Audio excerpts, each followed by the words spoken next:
Okay, this is pumice stone, alright?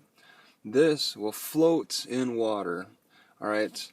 I haven't tested that out, but as light as it is, it's as big as a softball, and it's as light as one too.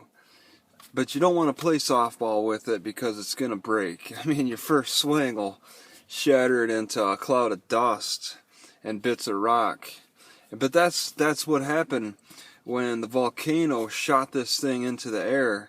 It shot bits of rock and dust that are under a lot of pressure, and then they quickly cooled down with air bubbles all trapped inside this thing, and that's how this got formed.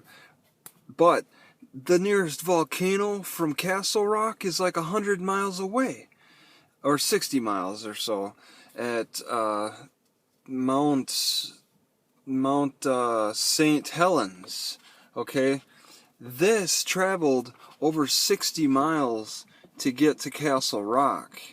All right, and I don't think it flew. All right, I think it traveled by river. That's probably why it's all round.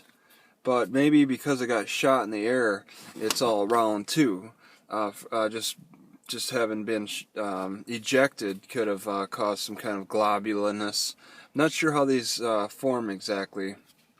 I've been using it on my feet. It is a great pumice. It's great for calluses.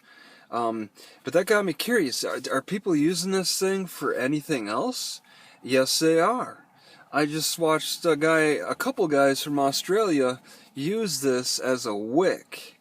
Alright, they soaked it in alcohol and then lit it on fire. One guy showed how you can make a barbecue start by just putting it at the end of a wire or something, soaking it in water and alcohol, and yeah, going at it like that. And another guy used it for his train. There's also a lady who showed how you can clean hard water. Alright, so I'm thinking, I use this on my feet, so I don't want to use it on what I eat too. But I could clean the outer edge of the bowl. I want to get another one, I'm thinking. Alright, they're plentiful in Castle Rock, in an area where four-wheelers and motorbikes are just ripping up the area. It's a barren no man's land. It's just a recreational area for motorized vehicles. So I'm thinking I could use a couple of these. As lightweight as they are, they do take up a little bit of space in the car. That's a bit of a concern. But yeah, something like this will last a while. I also like using it for my nails. And I asked the question, which is better, nail clippers or this? I prefer this, just scraping away. I mean, it doesn't feel right clipping nails. It's always been a debate of mine. This is not a piece of concrete. This is definitely much lighter than concrete, but concrete will scrape away at your nails too. Any kind of rough surface will do that, but this gives a little bit. Some of the stone will even flake off. And this isn't your typical type of what's this called again? Yeah, it just slipped my mind what kind of rock this is called for some reason. That's the type of thing that happens.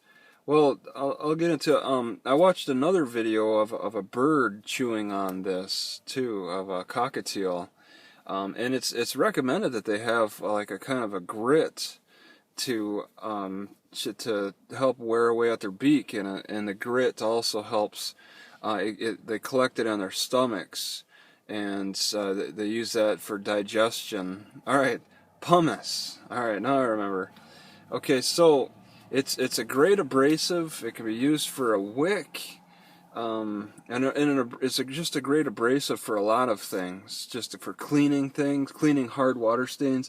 There's a lot of videos on YouTube about cleaning the ring around your toilet, and you won't damage the porcelain with this, is what they're saying. I never watched a single video because It looks kind of nasty, but that's something else to consider for it. And it's plentiful in Castle Rock if you're ever around the area.